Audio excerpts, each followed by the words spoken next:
5వ అధ్యాయం.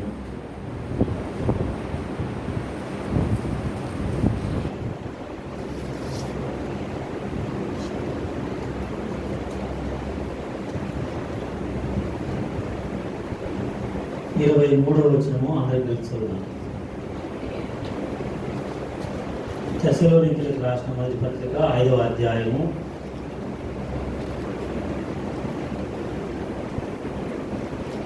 23 అందరికి తెలుసుకుందాం. సమాధానకర్తయగు దేవుడే మిమ్మల్ని సంపూర్ణంగా పరిశుద్ధపరచును గాక. మీ ఆత్మయు జీవమును శరీరమును మన ప్రభువైన యేసుక్రీస్తు రాకడయందు నిందారహితముగాను సంపూర్ణముగాను ఉన్నట్లు కాపాడబడును గాక. చిన్న ప్రార్థన చేద్దాం.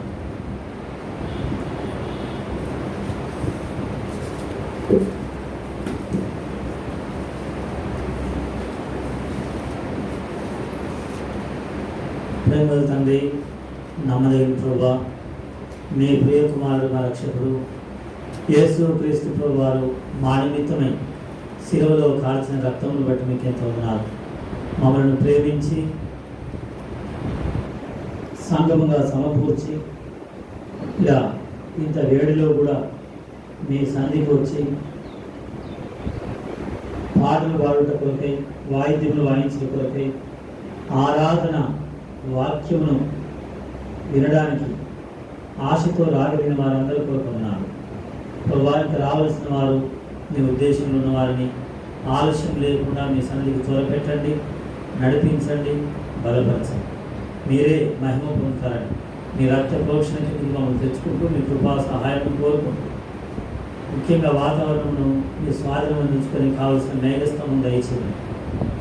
మీ దాసుని నన్ను ఈ యొక్క ప్రజల అక్కర కొలది విరిచి వాడుతూ యేసుక్రీస్తు ప్రభు వారి పరిశుద్ధ నామంలో స్తుతించి ప్రార్థిస్తున్నాను తండ్రి.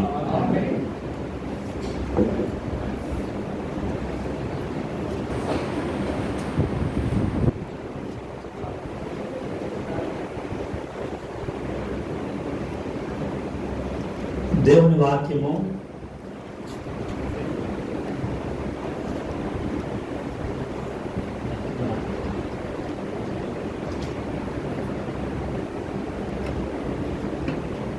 ప్రభు మనకిచ్చిన వాగ్దానము. తెస్సలోనికీయులకు రాసిన మొదటి పత్రిక 5వ అధ్యాయము 23వ వచనంలో ప్రభు మనకు వాగ్దానం ఇస్తున్నాడు, లేక వాగ్దానం ఇచ్చాడు. వాగ్దానము నెరవేర్చేటువంటి దేవుడుగా ఉన్నాడు. ఏంటి ఆ వాగ్దానం అంటే, సమాధానకర్తయగు దేవుడు మిమ్మును సంపూర్ణముగా పరిశుద్ధపరచునుగాక అని వాగ్దానం ఇచ్చి దాని కింది భాగంలో అంటాడు, మీ ఆత్మయు జీవమును శరీరమును. మన యొక్క ఆత్మ, ప్రాణము, శరీరం, మనలో ఈ 3 బయటికి కనబడుతున్నటువంటి ఆత్మ, శరీరం, తర్వాత మరి మనము చెల్లించడానికి, మనము కదలడానికి, చూడడానికి, మాట్లాడడానికి, ఇంకా చెప్పాలంటే పని చేయడానికి ఉన్నటువంటి బలము లేక ప్రాణము, మరి ఆరాధించడానికి దేవుడిచ్చిన ఆత్మ, ధ్యానించడానికి లేక ప్రభువును గూర్చి స్మరించడానికి దేవుడిచ్చినటువంటి ఆత్మ. ఈ 3 లేక ఈ 3 కలిసి ఉన్నటువంటి మనలను ప్రభు కాపాడునుగాక అని రాశారు. కాపాడే దేవుడు, సమాధానకర్త అయినటువంటి దేవుడు మన యొక్క శరీరము, ప్రాణము, ఆత్మను, శరీరమును, ప్రాణమును, ఆత్మను, ఈ 3 కాపాడుతూ ఉన్నాడు అనేది ఈ దినం ప్రభువును ఆరాధించడానికి. మన దేవుడు ఆయన కాపాడు దేవుడు.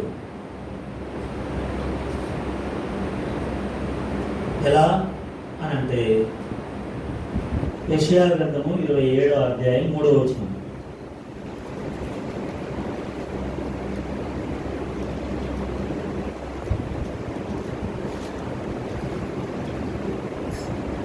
యెషయా గ్రంథము 27:3.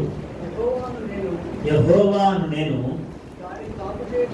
దానిని కాపు చేయుచున్నాను, ప్రతి నిమిషమున నేను దానికి నీరు కట్టుచున్నాను, దివారాత్రములు ఏం చేస్తున్నాను? కాపాడుచున్నాను. కాపాడు దేవుడు. దివారాత్రములు మనల్ని కాపాడుతున్నాడు, మన ప్రాణాత్మ దేహములను. ఈ యొక్క ఎండకు, ఈ వేడికి, లేక సూర్యరశ్మికి, ఈ ఉడకకు, ఈ అగడు, మరి ఇంత వేడి ఉన్నప్పటికీ, ఇలాంటి పరిస్థితులు ఉన్నప్పటికీ మనకు పనులు తప్పడం లేదు, ప్రయాణాలు తప్పడం లేదు, రాకపోకలు తప్పడం లేదు కదా. 121వ కీర్తన 8వ వచనంలో నీ రాకపోకలందు యెహోవా నిన్ను కాపాడును, దివారాత్రము కాపాడే దేవుడు మన దేవుడు. రాకపోకలయందు 121:8 రాకపోకలయందు కాపాడే దేవుడు.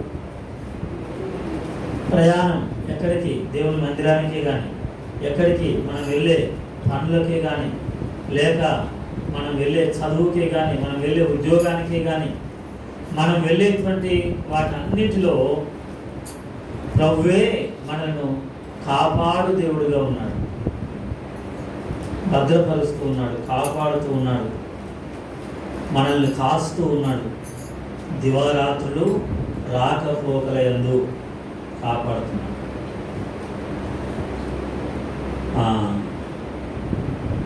37వ కీర్తన, కీర్తనలు 37:28.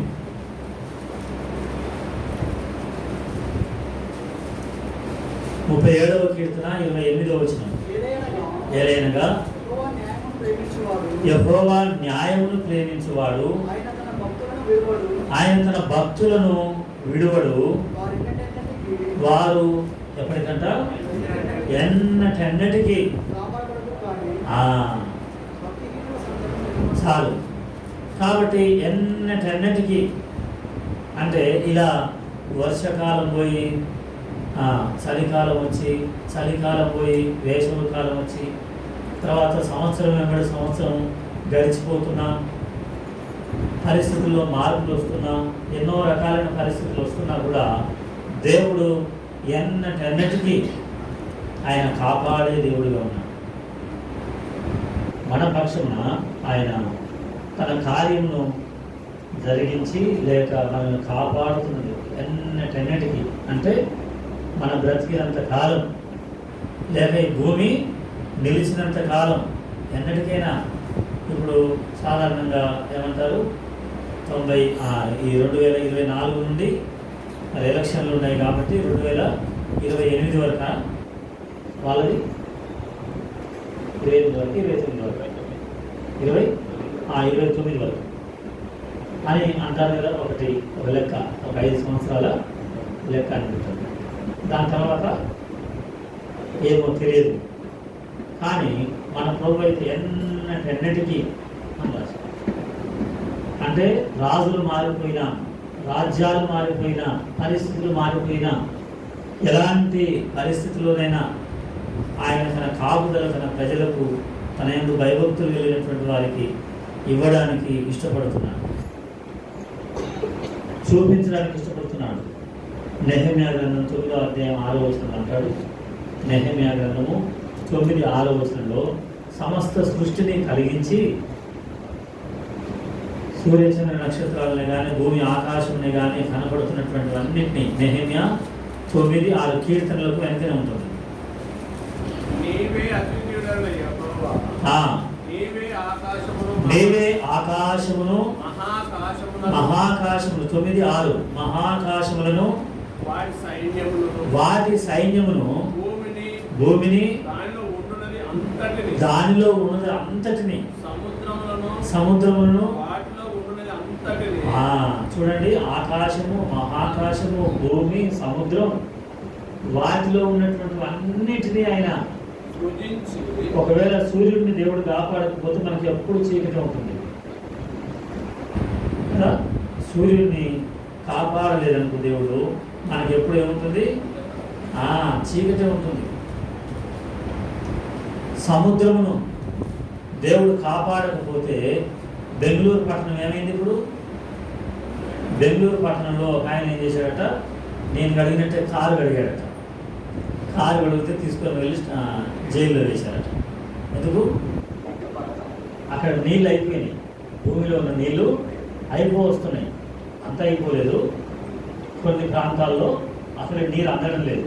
అందుకని బెంగళూరులో కార్లు కడగడానికి లేదు, కార్లు శుభ్రం చేసేది లేదు నీళ్ళతో. చూశారంటే కేసే. మన దగ్గర అట్లా కాదు, మురికాలు నిండా నీళ్ళే పోతుంటాయి, ట్యాంక్ నిండి పొంగి పొర్లి కాలువలను కొట్టుకొని పోతుంటాయి. మంచినీళ్ళు మళ్ళీ అయితే అక్కడ మంచినీళ్ళు కాదు, కనీసం వాడుకునేటువంటి నీళ్ళు కూడా ఇబ్బంది, లోపల నీళ్ళు కూడా అయిపోవచ్చున్నాయి అని అంటున్నారు. దేవుడు కాపాడకపోతే అలాంటి పరిస్థితి వస్తుందని చూపిస్తున్నాడు అక్కడక్కడ. దేవుడు ఒకవేళ అగాధ జలములను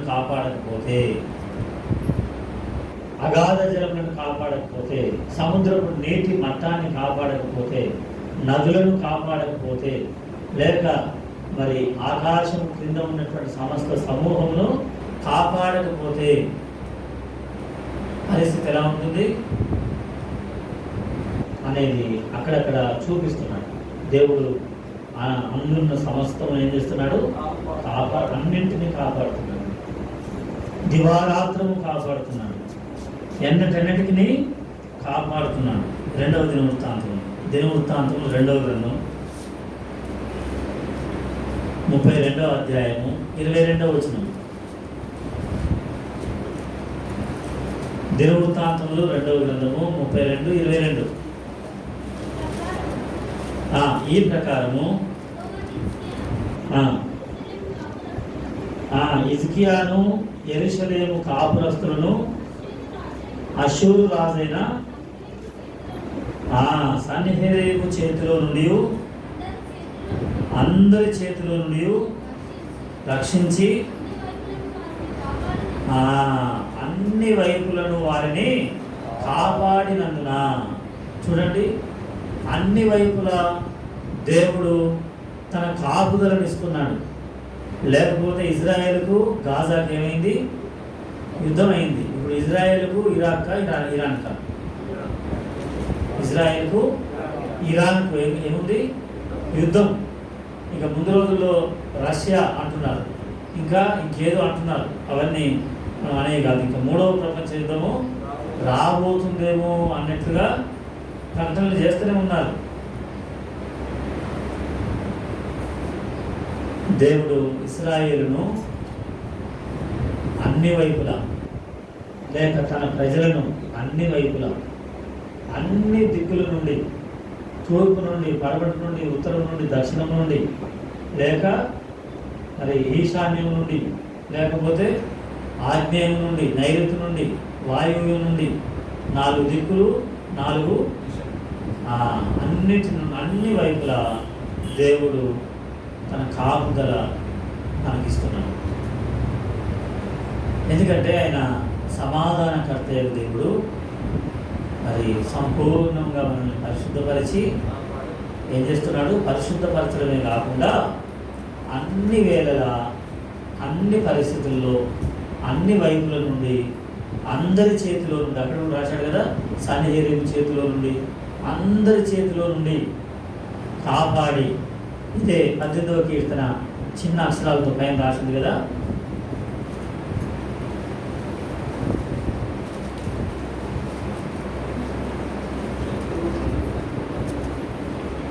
18వ కీర్తన చిన్న అక్షరాలతో పైన చిన్న అక్షరాలతో ఏమో రాసింది, యెహోవా దాసుడైన దావీదును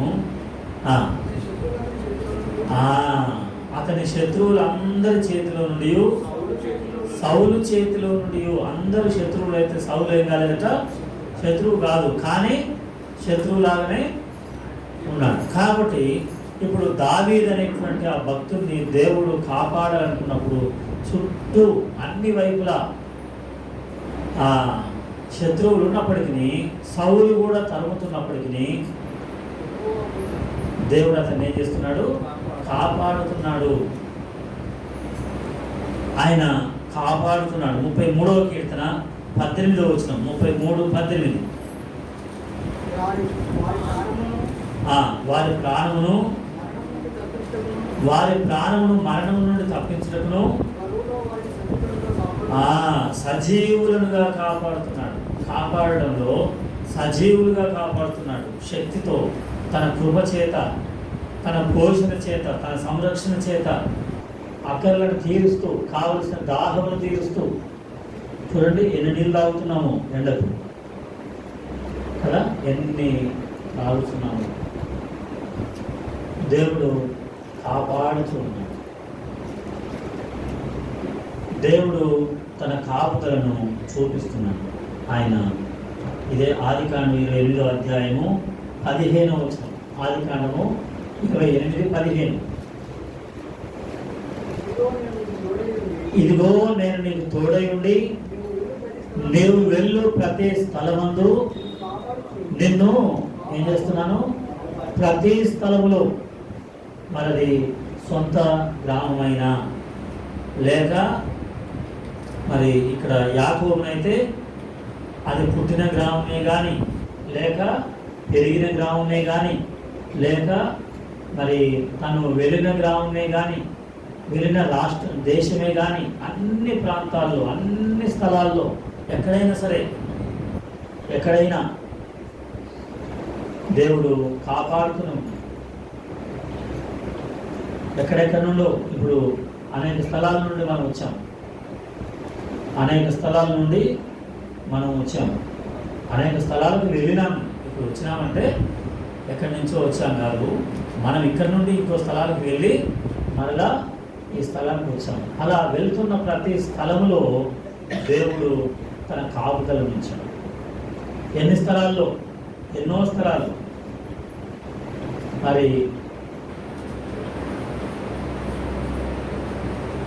రాజమండ్రికి వెళ్ళాను, తర్వాత ఒంగోలుకు, తర్వాత అమలాపురం, ఇంకా మరి కర్నూలుకు ఏం జరిగిందంటే అప్పుడు 2009లోన అది వచ్చింది జలగండం. కర్నూలుకు జలగండం వచ్చింది కదా 2009. ఐడియా లేదు కదా.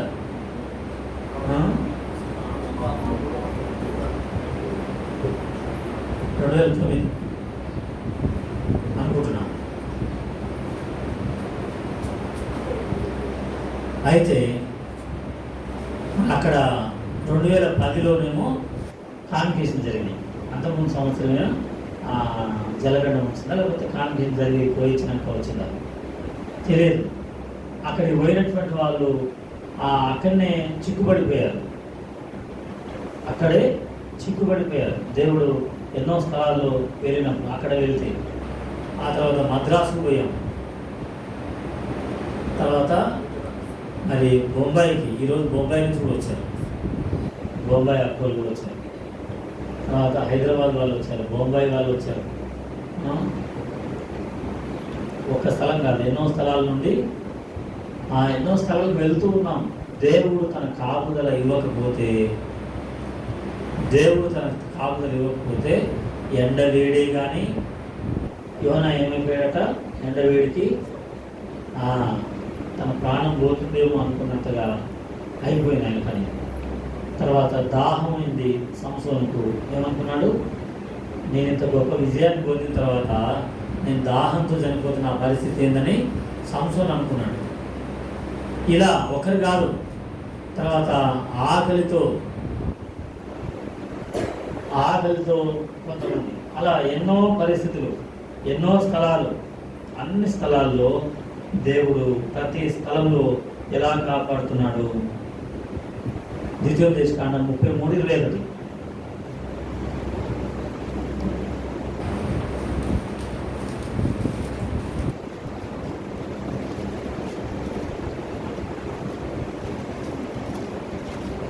ద్వితీయోపదేశకాండము 33:21.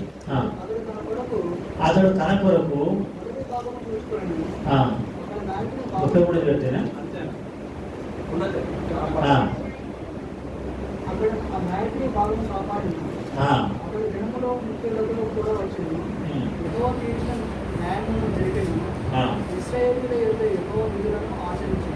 అదేనా? నాయకులు కాపాడబడదు అన్నాడు.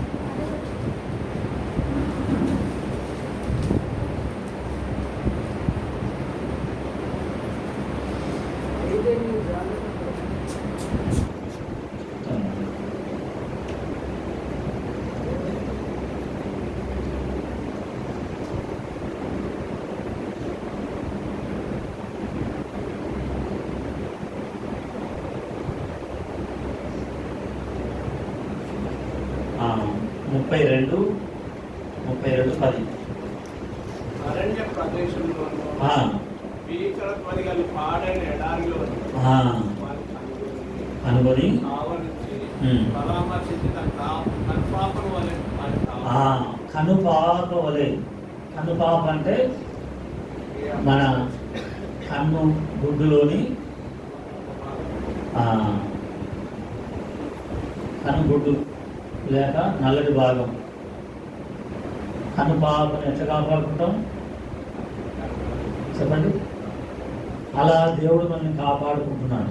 తన రక్తము చేత విమోచించబడిన వారిని, తన యొక్క ఆత్మ చేత కడగబడినటువంటి వారిని, లేక తన వాక్యం ద్వారా ఒప్పించబడిన వారిని, తన సంఘములో చేర్చబడిన వారిని దేవుడు కనుపాప వలె దివారాత్రములు లేక ప్రతి స్థలంలో అన్ని వైపులా ఎన్నటెన్నటికీ ఇలాంటి మాటలతో దేవుడు కాపాడుతున్నాడు కదా. ఆ పాట కూడా పాడుతున్నారు కదా. దేవారాత్రములు కంటి పాప వలె కాచి దేవారాత్రములు కంటి పాప వలె కాచి కృషించి కోనియక కృపలతో బలపరచితివి. కృషించి కోనియక కృపలతో బలపరచితివి. స్తోత్రం చెల్లించుము, స్తుతి స్తోత్రం చెల్లించుము.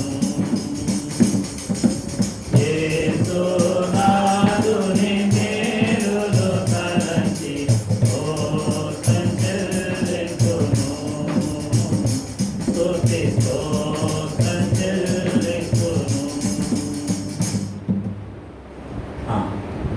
అలా దేవుడు దివారాత్రులు అన్ని వేళల అన్ని సమయాల్లో ఎన్నటెన్నటికి అన్ని దిక్కుల నుండి ఆయన మన యొక్క రాకపోకల్లో ఆయన కనుపాప వలె మనల్ని కాపాడుతున్నటువంటి దేవుడిగా ఆయన వాగ్దానం. ఇంకా ఏమంటాడు? సమూయేలు మొదటి గ్రంథము 2వ అధ్యాయము 9వ వచనం.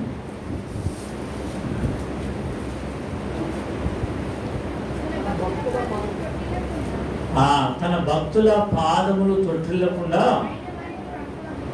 కాబట్టి మన పాదములు తొట్టిల్లకుండా కాపాడేటువంటి వాడు రక్షించబడిన తర్వాత ఆత్మ చేత వాక్యము చేత ఇంకా తన యొక్క భక్తుల చేత భక్తుల యొక్క పాదములను తొట్టిల్లకుండా కాపాడేటువంటి దేవుడు. తొట్టిల్లకుండా అంటే పడిపోకుండా, జారిపోకుండా,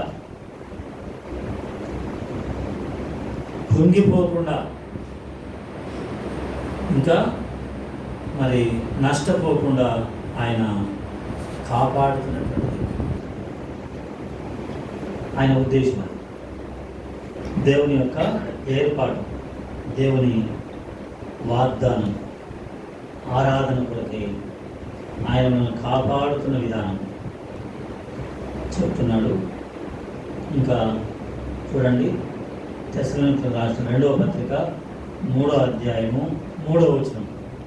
తెస్సలోనికీయులకు రాసిన 2వ పత్రిక 3వ అధ్యాయము 3వ వచనం.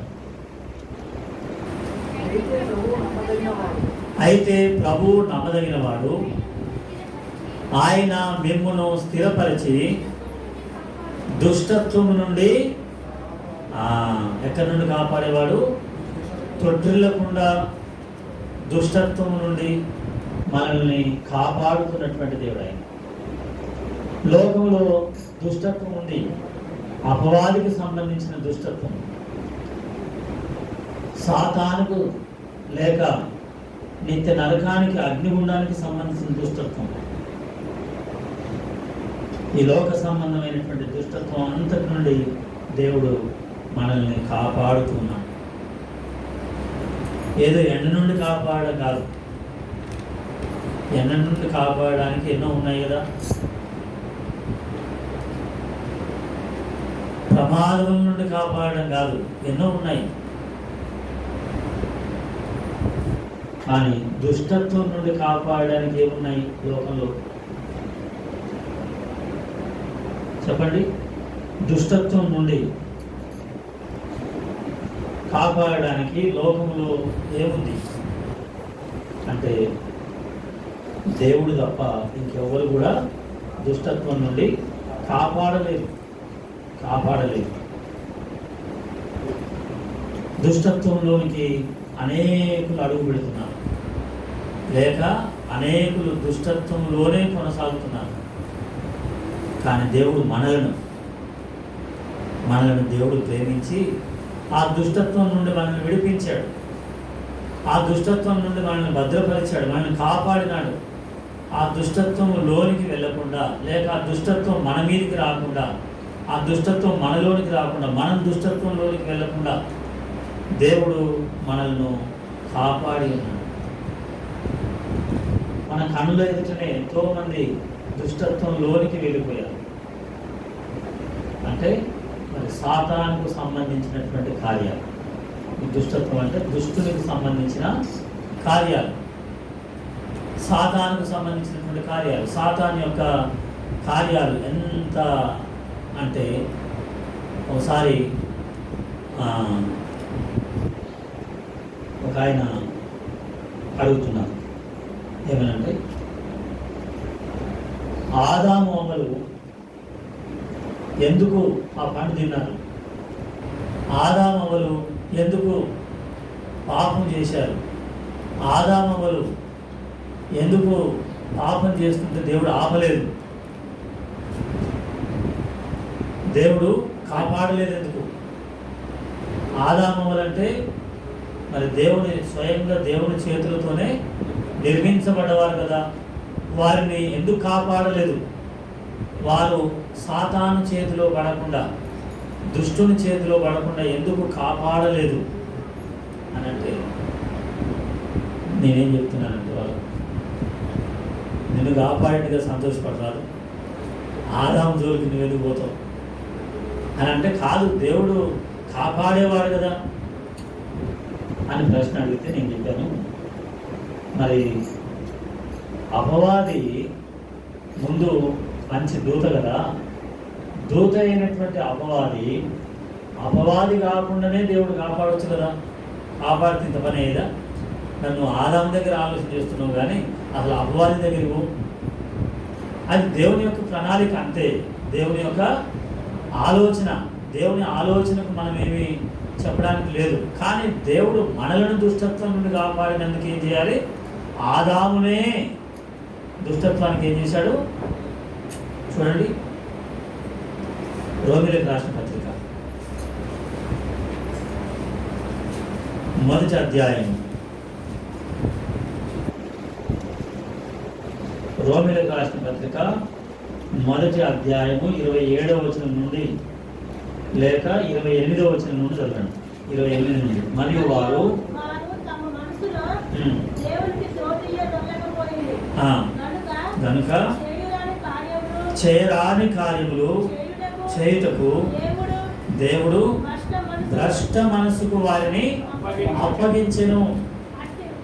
మనల్ని అప్పగించుంటే మనం రక్షించబడి ఉండేవారం కాదు.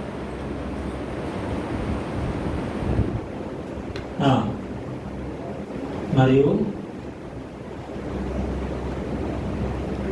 అట్టివారు సమస్తమైన దుర్నీతి చేతను, దుష్టత్వము చేతను, లోభము చేతను, ఈర్ష్య చేతను నిండుకొని మత్సరము, నరహత్య, కలహము, కపటము, వైరమును వాటితో నిండిన వారై కొండెగాండ్రును, అపవాదులను, దేవద్వేషులను, హింసకులను, అహంకారులను, బింకములాడువారును,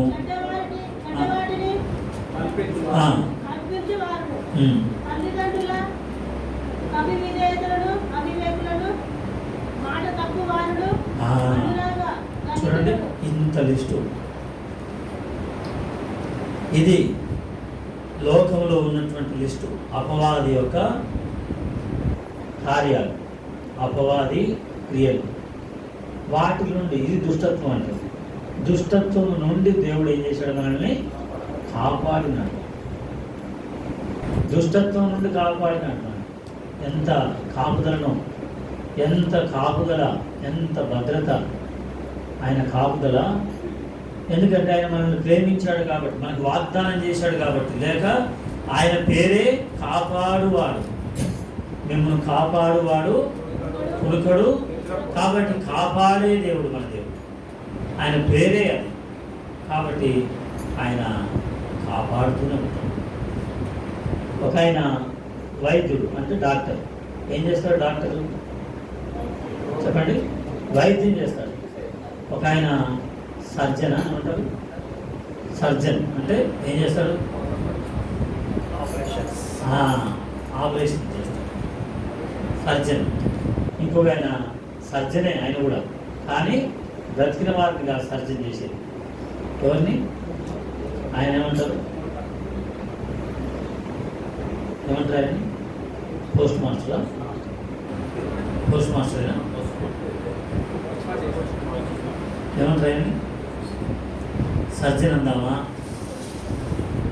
ఫిజిషియన్ అందామా, లేదా పోస్ట్ మాస్టర్ అందామా? ఏమన్నాం? ఆయన డ్యూటీ అది, ఆయన డ్యూటీ అది. ఏం చేసేవాడు చెప్పండి? పోస్ట్ వైద్యంలో అది, దాని తెలుగులో అర్థం లేదు. ఏం చేస్తాడు అంటే లోపల భాగాలని ఎంతవరకు ఎలా ఏం జరిగినాయి అని చెప్పి ఆయన చేసేది అది కదా. ఆయన చేసే పని అది. అలా ఉన్నాయి. మన దేవుడు ఎవరు చెప్పండి? కాపాడువాడు, దుష్టత్వం నుండి కాపాడువాడు. ప్రకటన 3:10, ప్రకటన 3వ అధ్యాయము 10వ వచనం.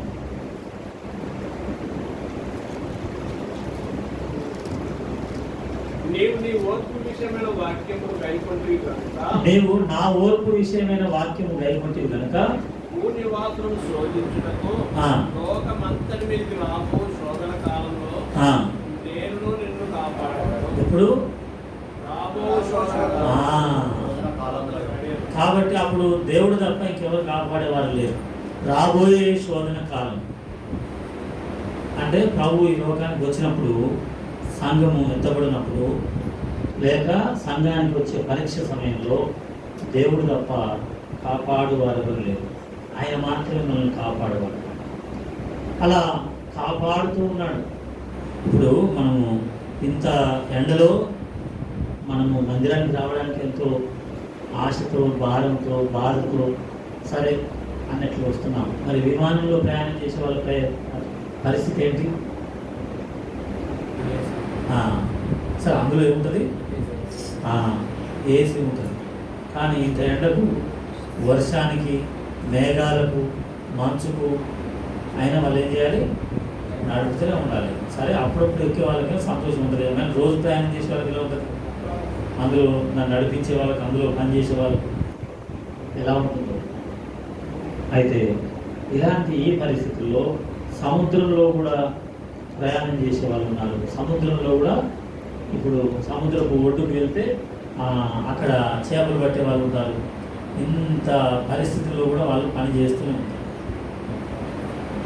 లేక రాత్రి అంతా చేస్తూ ఉంటారు. రాత్రిని లేదు, పగలని లేదు, లేక ఏ సమయంలోనైనా వాళ్ళని ఎలా కాపాడుతున్నాడో అలాగనే తన భక్తులను తొట్టిల్లకుండా తన పాదములను కాపాడుతూ, దుష్టత్వం నుండి కాపాడుతూ, శోధన కాలంలో కూడా కాపాడువాడు.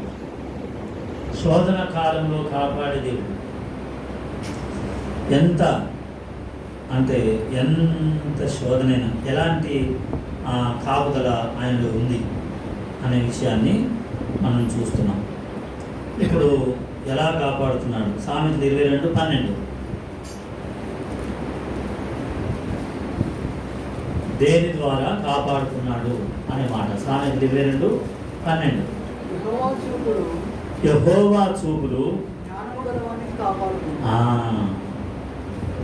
చూడండి, ఇక్కడ జ్ఞానం అనేది ముఖ్యం కాదు, కానీ దేంతో కాపాడుతున్నాడంట దేవుడు? చెప్పండి. ఆయన కను దృష్టితోనే, ఆయన చూపు మన మీద ఉంచాడు, అంతే. ఆయన దృష్టి మన మీద ఉంచాడు. ఆయన మన వైపు చూశాడు. చూడకపోతే, ఆయన మన వైపు చూడకపోతే మనము కాపాడబడలేము. ఆయన మనల్ని తన చూపుతోనే కాపాడుతున్నాడు. ఆయన చూపు ఎలాంటిదంట? నిష్కలంకమైనది కదా. ఇది హబక్కూకు గ్రంథమా? హబక్కూకు గ్రంథము 1వ అధ్యాయము,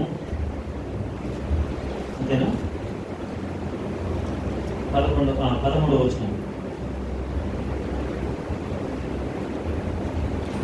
నీ కను దృష్టి దుష్టత్వం చూడలేనంత నిష్కలంకమైనది. నీ కను దృష్టి ఏంటంట? దుష్టత్వాన్ని చూడలేనంత నిష్కలంకమైనది. కాబట్టి తన భక్తులను ఆ దుష్టత్వం నుండి ఆయన కనుదృష్టి చేతనే కాపాడుతున్నాడు. మనల్ని చూస్తూ ఉన్నాడు. ఎక్కడి నుండి? 14వ కీర్తన 1వ వచనం ప్రకారంగా, 2వ వచనం ప్రకారంగా, 14వ కీర్తన 2వ వచనంలో ఆకాశం నుండి దృష్టిస్తున్నాడు, పరలోకము నుండి దృష్టిస్తున్నాడు కదా. ఎక్కడి నుండి దృష్టించేది? ఆకాశము నుండి, అంతేనా?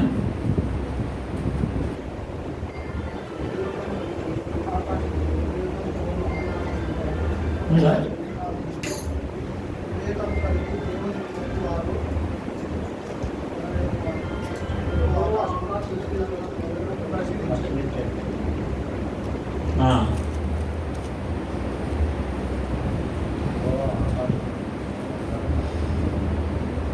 అంతేనా?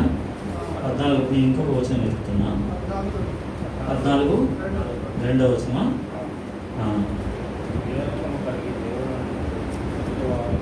ఆయన కనిపెడుతూ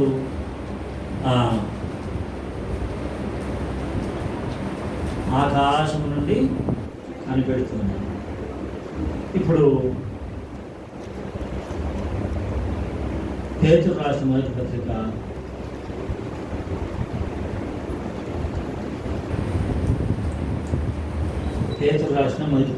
3వ అధ్యాయము 11వ వచనమా 12వ వచనం?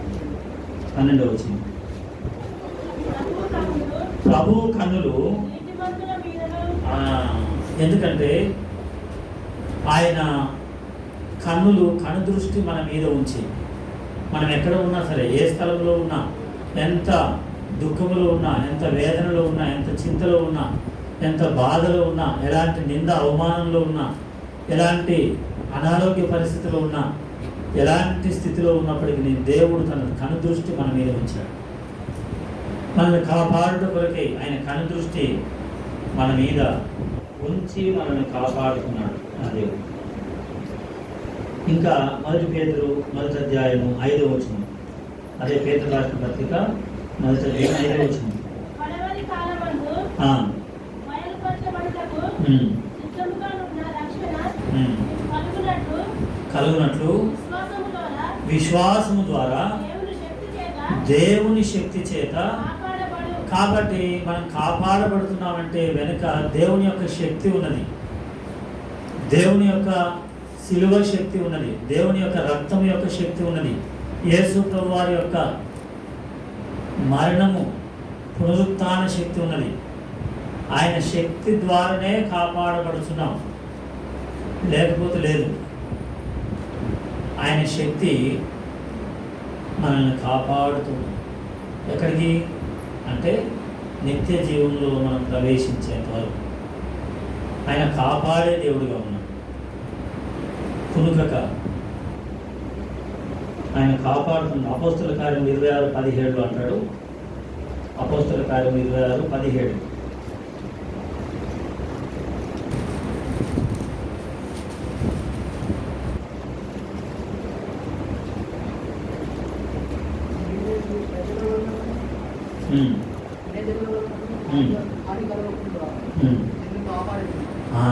పౌలుకు ఒక వాగ్దానం చేస్తున్నాడు, పౌలుకు ఒక ధైర్యాన్ని ఇస్తున్నాడు.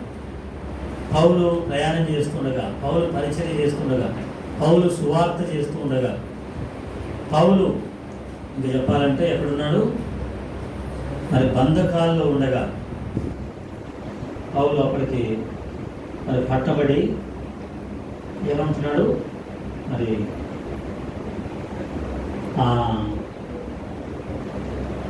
విమర్శించబడుతుండగా తన సాక్ష్యాన్ని పంచుకుంటూ దేవుడు నాకు అప్పుడే చెప్పాడు. ఎప్పుడు నేను ప్రయాణం చేస్తూ ఉండగానే, నేను దేవునికి వ్యతిరేకంగా ఉన్నప్పుడే దేవుడు నన్ను ప్రేమించి నన్ను పట్టుకున్నాడు. నన్ను పట్టుకుని ఏమన్నాడు, నిన్ను కాపాడడానికి. మన అంశం అది కాబట్టి అదొకటి చెప్తున్నాను. నిన్ను కాపాడడానికే నేను నిన్ను ఏర్పరచుకున్నాను. ఎన్నో పరిస్థితులు వచ్చాయి. అయితే మరి పౌలు కొంతకాలమే కదా బ్రతికింది అని అంటే అక్కడ రాసింది యోబు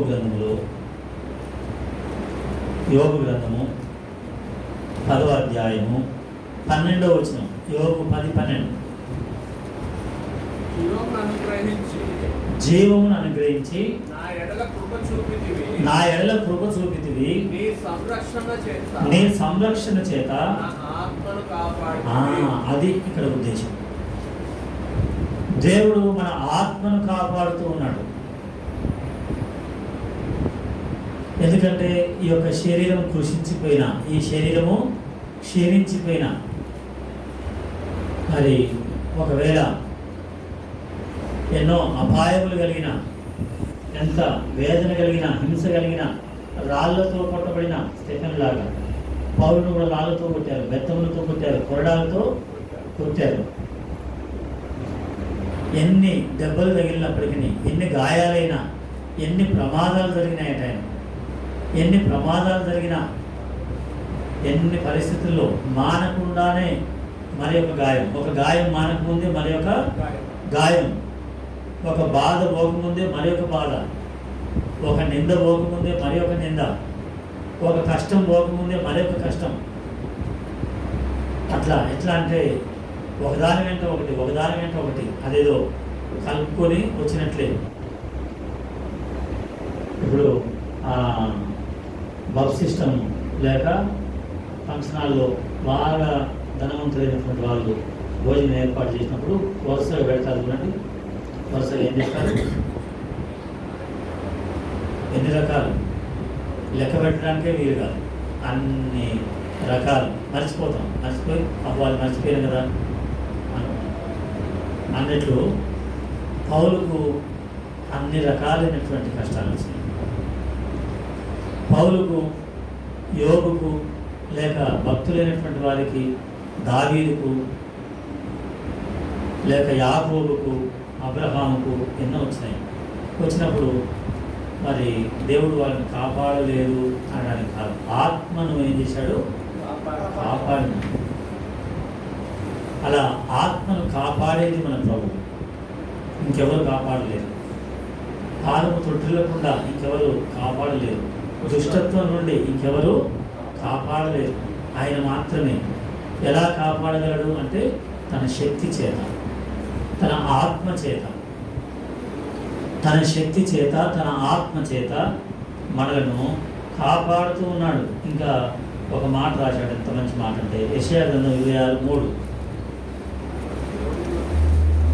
యెషయా గ్రంథము 26:3.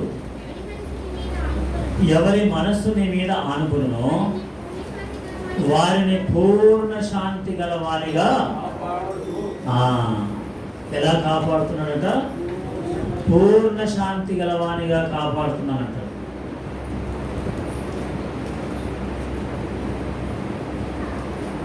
ఎంత అంటే అది పూర్ణ శాంతి దేవుడు మనకిచ్చాడు. మనకిచ్చిన రక్షణ, మనకిచ్చిన నెమ్మది, దానికి ఆ పేరు పెట్టాడు పూర్ణ శాంతి.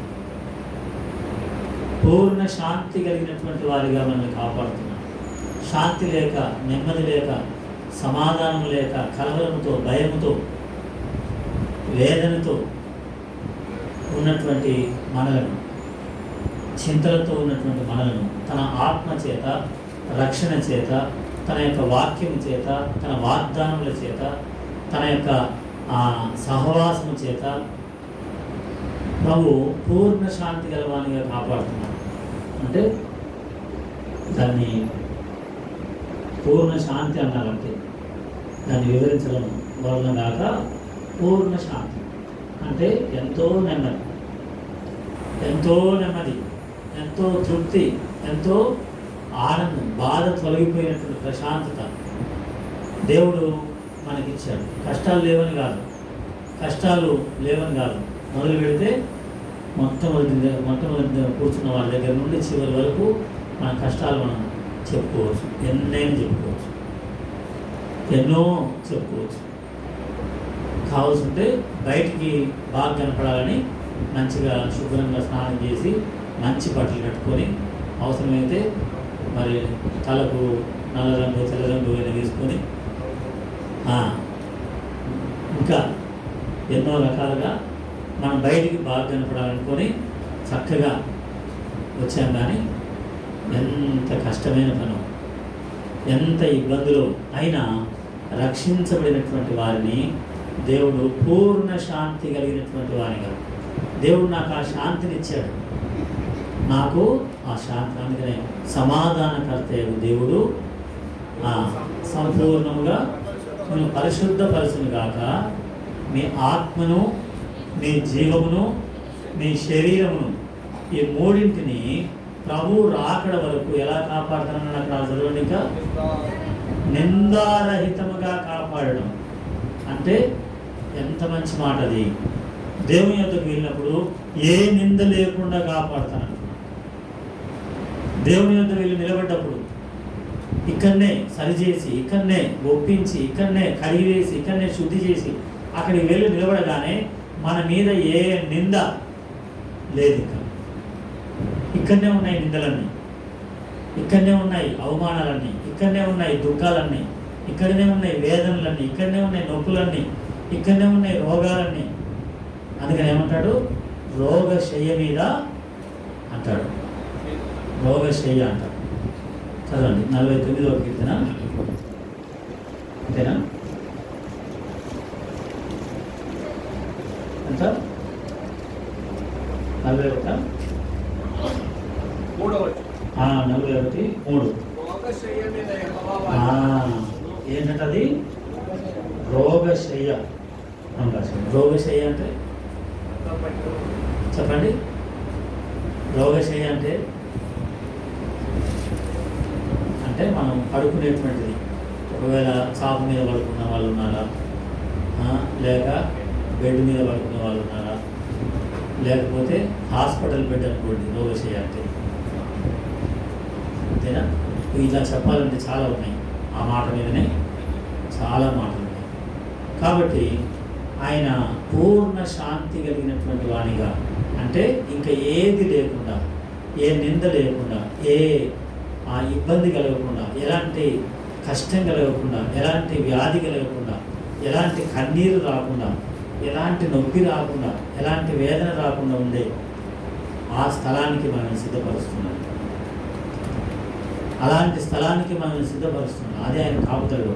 అందుకొరకు ఇక్కడ కొంత వేదన, కొంత కష్టం పెట్టి, కొంత ఇబ్బంది పెట్టి ఆయన మనల్ని అలాంటి ఆ స్థలానికి సిద్ధపరుస్తున్నాడు.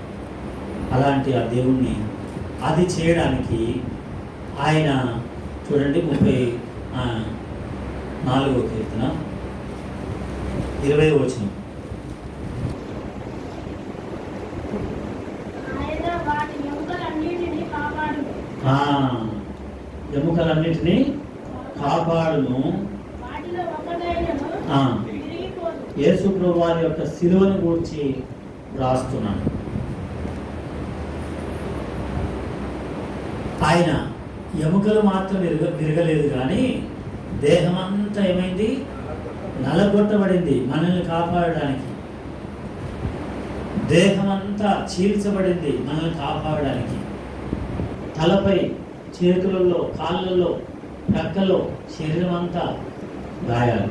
ఎందుకంటే మనల్ని కాపాడే దేవుడుగా, ఎందుకంటే నిర్దోషముగా లేక నిష్కలంకముగా, నిందారహితముగా మనల్ని ఎక్కడ నిలబెట్టాలి? దేవుని ఎదుట నిలబెట్టాలి. అది కాపాడడం అంటే నిష్కలంకంగా, నిర్దోషంగా దేవుని ఎదుట మనం నిలబెట్టాలి. అక్కడ ధైర్యంగా దేవుణ్ణి ఎదుర్కొనేటువంటి ఆ స్థలానికి మనం తీసుకొని వెళ్ళడానికి ఆయన తగ్గించుకొని వచ్చి ఆ కలవరి శిలువలో ఆయన కాపాడబడితే అందుకనే ఏమని రాసింది? మరి ఒకవేళ ఎముకల్లో ఒక్కటి కూడా విరిగిపోకుండా ఏమైనా ఆయనకు కాపాడబడినాయి. మరి దేహంలో ఒక గాయం కూడా తగలకుండా కూడా కాపాడగలడు.